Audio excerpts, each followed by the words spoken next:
In this video, we will tackle how to create campaigns in HubSpot. To do that, you first need to head over to your HubSpot homepage, and once you're in there, you need to head over to marketing, and in there you should be able to find campaigns.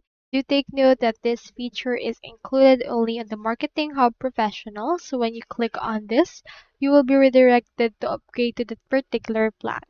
So for this, you can talk to sales or you can also start a 14-day free trial with the campaign creation. But once you have successfully talked to sales and subscribe to this plan, you should be able to create a campaign directly, add details and goals, as well as budgets, actions, and you can save it directly in order to use it on your HubSpot.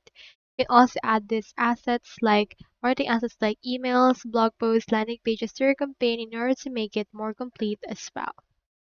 So that's all there is today. If you haven't signed up for HubSpot yet, make sure to use our affiliate links given in the video description. Thanks for watching and I will see you in my next video.